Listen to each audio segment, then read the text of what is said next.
Assalamualaikum warahmatullahi wabarakatuh. Perkenalkan, nama saya Aziz Septiana Asman. Di sini saya akan menjelaskan mengenai air bersih dan sistem PDAM. Yang pertama yaitu pengertian air bersih. Air bersih merupakan air yang memenuhi syarat kualitas fisik, kimia, dan biologis sehingga aman digunakan untuk kebutuhan sehari-hari. Dan air bersih digunakan untuk minum, memasak, mandi, mencuci, dan berbagai keperluan rumah tangga lainnya. Sumber air bersih terdiri dari air permukaan, air tanah, dan air hujan. Air permukaan meliputi sungai, danau, dan waduk. Air permukaan merupakan sumber utama yang dimanfaatkan oleh PDAM untuk diolah menjadi air bersih bagi masyarakat. Sedangkan air tanah berasal dari sumur dangkal, sumur dalam, dan mata air. Air tanah umumnya memiliki kualitas yang baik karena tersaring secara alami melalui lapisan tanah. Sedangkan air hujan yang ditampung dan diolah dapat dimanfaatkan sebagai sumber air bersih alternatif, terutama di daerah yang sulit dijangkau jaringan distribusi. Selanjutnya yaitu persyaratan air bersih. Syarat fisik: air bersih tidak berwarna, tidak berbau, dan tidak berasa. Kejernihan air secara fisik menjadi indikator awal kelayakan air untuk digunakan.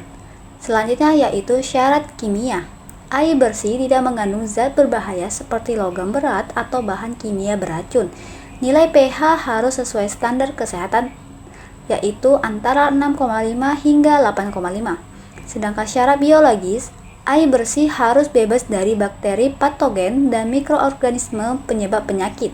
Pengujian biologis dilakukan secara rutin untuk menjernih keamanan air. Selanjutnya yaitu pentingnya air bersih. Yang pertama yaitu kesehatan masyarakat.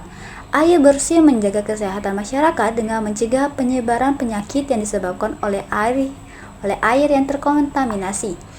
Yang kedua yaitu kualitas hidup. Ketersediaan air bersih meningkatkan kualitas hidup masyarakat dan mendukung kesejahteraan secara menyeluruh. Aktivitas sehari-hari. Air bersih mendukung aktivitas rumah tangga seperti memasak dan mencuci serta menunjang kebutuhan industri secara keberlanjutan. Selanjutnya yaitu mencegah penyakit. Selanjutnya mengenai pengertian PDAM. PDAM merupakan milik pemerintah daerah yang bertugas menyediakan dan mendistribusikan air bersih kepada masyarakat secara merata dan berkelanjutan. Tujuan PDAM menyediakan air bersih yang aman, meningkatkan pelayanan masyarakat, serta mendukung kesehatan dan kesejahteraan masyarakat di seluruh wilayah layanan. Selanjutnya yaitu komponen sistem PDAM. Komponen sistem PDAM itu ada sumber air baku, instalasi pengelolaan air, reservoir dan jaringan distribusi, dan sambungan rumah pelanggan. Alur sistem penyediaan air. Yang pertama yaitu sumber air baku. Air baku diambil dari sungai, danau, atau sumber air lainnya sebagai bahan utama pengelolaan. Selanjutnya yaitu pengelolaan air. Air baku diolah melalui koagulasi, filtrasi, dan desinfeksi hingga memenuhi standar kualitas. Selanjutnya yaitu reservoir dan distribusi. Air bersih ditampung di reservoir lalu dialirkan melalui jaringan pipa distribusi.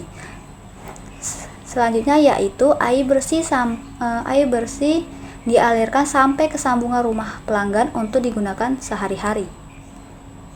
Selanjutnya yaitu proses pengelolaan air PDAM. Yang pertama yaitu koagulasi, kedua yaitu flokulasi dan sedimentasi, dan yang ketiga filtrasi, dan yang keempat desinfeksi. Contoh PDAM diantaranya yaitu PDAM Tirnadi Sumatera Utara, PDAM Tirta Benteng Tangerang, Pam Jaya Jakarta. Di sini saya akan menjelaskan mengenai PDAM Tirnadi yang berada di Sumatera Utara. PDAM Tirnadi berdiri sejak tahun 1905, menjadi salah satu perusahaan air minum tertua dan paling berpengalaman di Indonesia. Melayani kota Medan dan beberapa wilayah di Sumatera Utara dengan jaringan distribusi yang luas dan terus berkembang. Sumber air bakunya yaitu memanfaatkan dari Sungai Deli dan Sungai Belawan sebagai sumber air baku utama yang diolah menjadi air bersih berkualitas. Sedangkan kapasitas pelayanannya menyediakan air bersih bagi jutaan penduduk di wilayah Medan dan sekitarnya untuk memenuhi kebutuhan sehari-hari. Permasalahan sistem PDAM yang pertama kebocoran pipa, yang kedua yaitu keterbatasan sumber air, yang ketiga yaitu pertumbuhan penduduk, dan yang keempat infrastruktur tua. Upaya peningkatan pelayanan PDAM yang pertama yaitu modernisasi jaringan, yang kedua yaitu mengurangi kehilangan air, yang ketiga teknologi pengelolaan air, yang keempat perlindungan sumber daya air. Selanjutnya yaitu kesimpulan. Jadi, air bersih merupakan kebutuhan dasar manusia.